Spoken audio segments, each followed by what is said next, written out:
Hi, I'm Mary Kirk, and welcome to my art journey. This is going to be an introductory video telling you sort of how I got into acrylic art pouring and what you need to get started. Do you need to run to the store today and buy a whole batch of expensive paint and materials and tools? No. Start simple, start basic, build from there.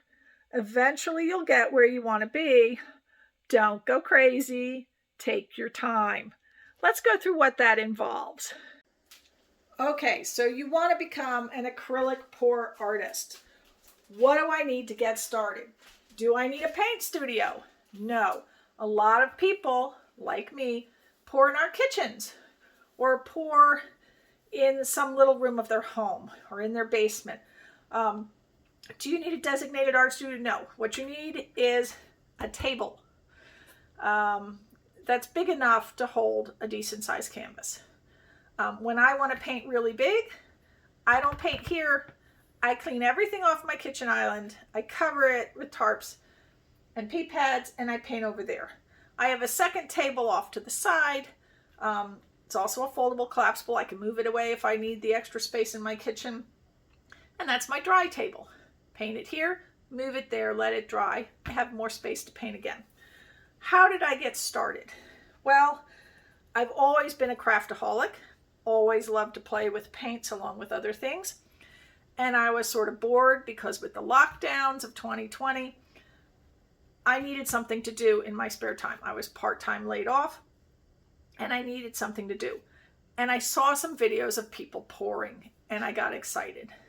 How did I get started? This is it's very large and you can't see the whole thing at once. This is foam board, okay? Cheap, big board, less than $1, Walmart. You can take an X-Acto knife, you can cut it into little squares. This is a great way to work out some initial bugs when you're learning. So I took one of these and I cut it into little bitty squares, foam board, painted them. Not so pretty. I learned a whole lot from painting these. I have a whole collection of little foam board paintings. What do they tell me? What to try, what not to try, what works, what doesn't work. Some had blank spots. Some are really awful looking. Okay, they're not the greatest, but each one was an attempt to learn something. So I did a whole pile of these before I even tried something resembling canvas. From there, I moved on to these lovely little canvas covered cardboard panels. Very inexpensive, easy to play with. The only thing I found about these is when you pour paint on them, they tend to curl a little. They curve, the ends pop up. And that means that the paint starts to sink towards the center, ruining your composition. Don't recommend them, but again, if you're just starting out, if you're trying to learn a technique, you don't want to spend a lot of money, it's a cheap alternative. It's something for learning. Remember, initially, you don't go out and buy the most expensive thing. You buy something simple, you start to learn the technique, and then you move on. Start simple. That's my first thing. Then move on to a canvas. Should I run right out and buy a level 3 gallery wrapped canvas with a big 1.5 inch side? No, don't spend the money. Start out simple. Basic canvas, small edges, inexpensive. You can get at Michael's a 10-pack of 8x10 canvases of this type for like $11. Very inexpensive, great way to get started. That's what I did. I bought a 10-pack of 8x10 canvases and I tried different things on those canvases first. And then I moved up. So start small, move up. Do you have to run out and buy the most expensive paints. Should I run out and order Arteza paints or buy Deco Art Americana decor in the big tub? No. My very first paintings were Craft Smart and Folk Art craft paint I had laying around the house that I used to paint with my grandsons. Inexpensive. No big deal. Cheap. Start cheap. Learn some technique. Get better at it. Move up. All right? So build up. Dixie cups. You probably already have them in your bathroom or your kitchen. They're great for putting your paint in, mixing your paints. My first stir stick was an old plastic knife with the back end was great. It was a cheap, easily reusable stir stick. I eventually moved to wood ones. Okay, start inexpensive. Pour mediums. Do I need to run out and buy Liquitex gloss medium and varnish? No. Start simple. Do you need to buy a gallon jug? No. You can get the little bottle. Glue all. Glue all, water, mix, pour medium. Nice, inexpensive way to get started. Then the next step would be to get yourself some Flood Floetrol. Okay, great intro medium. I still use it all the time. I like to mix it with some glue all and some water sometimes, depending on the consistency I need. It's inexpensive. You can buy it when you're first getting started out in little quart bottles. They're more expensive that way. But again, if you're starting out, you're not sure if you're going to want to stick with this, don't go crazy. Start with glue and water alone. Move to Floetrol or Floetrol mixed with glue. And then build up. Buy some other mediums. Buy additives. Buy all that fancy stuff. All right. But the main point is start simple.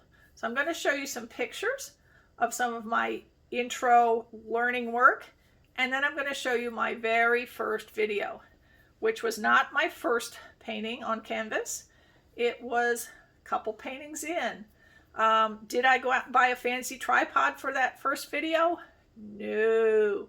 That first video, the camera was wedged into a little ring plastic container. It was tilted at an angle, held there with dish towels on top of a stack of Dixie cup boxes. Funny angle, but it was my very first video. I eventually bought a tripod that I could set my camera on that gave me a better view and better recordings of my videos. So that's sort of an intro, how we get started. Let's go to the video and you can see what was really going on.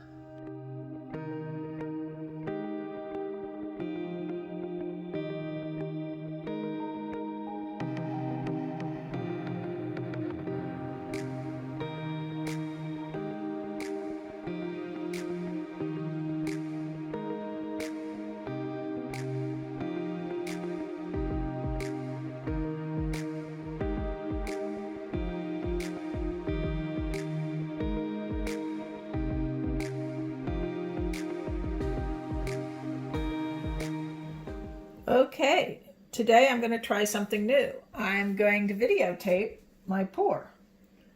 So we're going to use some new colors. I hope you can see these well. So this one is Apple Barrel Bright Magenta. And the next color is going to be Apple Barrel Spring Green. Going to be very springy here. The next one is going to be Apple Barrel Bright Yellow. For some metallics, we've got an Apple Barrel, this is Folk Art Metallic Rose Gold. And we've got Folk Art Color Shift Metallic in Flash Pink.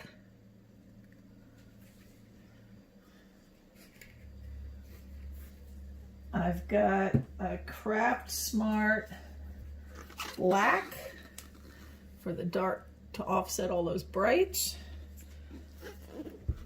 And then for some fun, shout out to Simeon, whose idea this was. I've got some glow-in-the-dark neutral instead of white.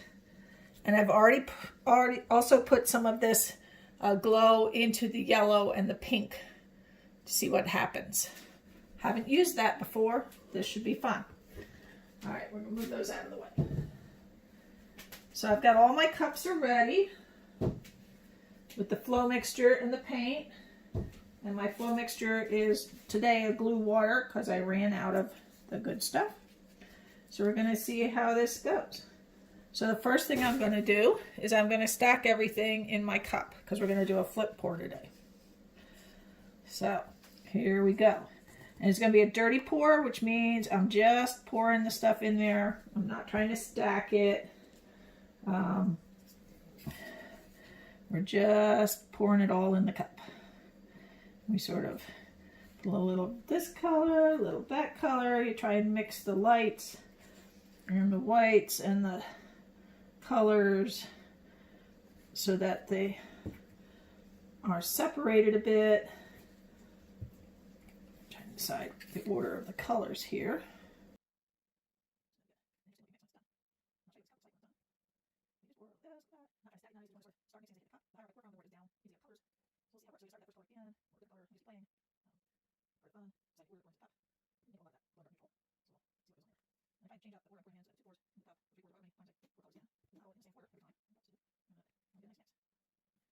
So pour this, one more that, until we get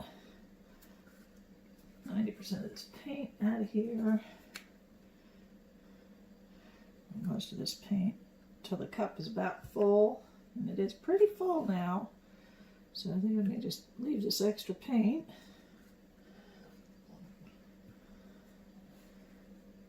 All right. So I'm going to show you sort of what this cup looks like now. You can only see some of the colors. And then what we're going to do, I'm hoping you can see this, is we're going to put the cup and we're just going to let it sit a minute. We let it sit so the paint goes down, and the air comes up and the paint sort of releases from the cup.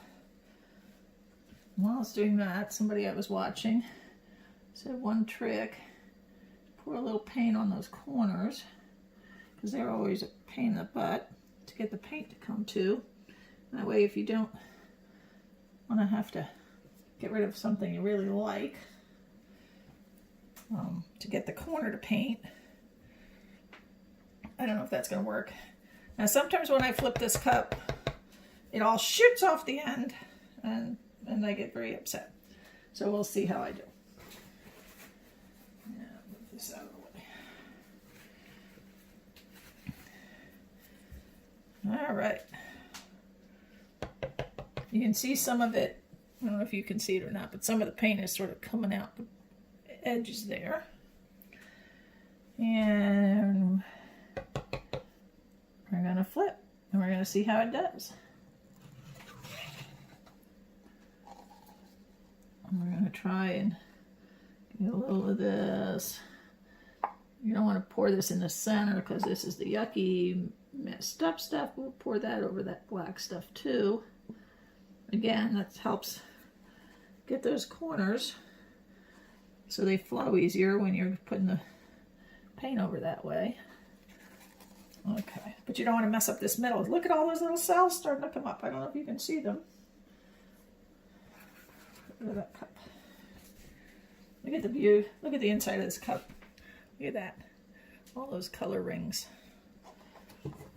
Oh, look at all the cells coming up. I don't know if you can see it. Let's see if we can zoom in a little bit. Look at all the cells coming up on there before I start tilting. I'll let it sit a second. Let those cells come up. Oh, I think it's going to be very pretty. All right. We're ready to start our tilt. Now you want to tilt very slowly I'm going to turn it this way for a sec, because I want to get these corners. I think we're going to go over to that corner first, because that corner sort of, paint sort of gross and black and muddy over there. So we're going to kill off some of that. We want to bring it back to the center a bit, because I want to save as much of this nice as we can. Come get this corner over here. I don't know if you can see this, but I'm going to tilt it a bit. Bring it back. Tilt over this way a bit. Got some pretty cells over here I'd like to keep though and stretch. So let's do that corner first. It's sort of a game with the tilt. You try and keep what you want. I'm going to tilt it this way a sec so you can see better. Because I'm going to push a little on that corner, but not so much that I lose this prettiness here.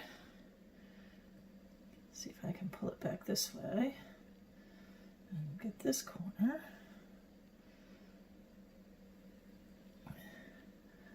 Oh, look at that.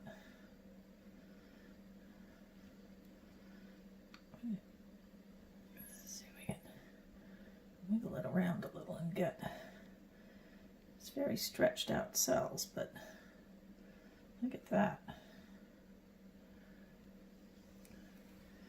That's pretty cool. I don't know how well you can see that. There's some light glare on there. Let's see if I can pick it up so you can get a little bit better view. Let's just get more light glare. There's some pretty pink cells forming over here.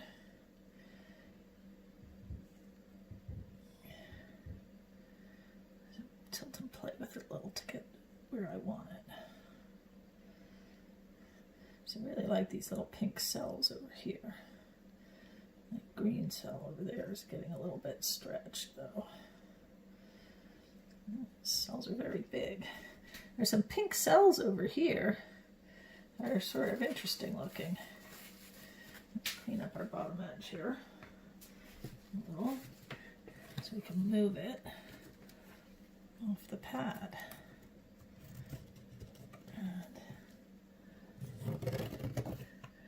Move it over to the drying area, as I call it. And we'll see. Sometimes more cells start to pop up as it's sitting and drying.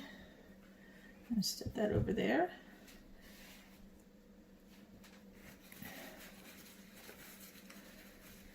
And I'll take some pictures for you.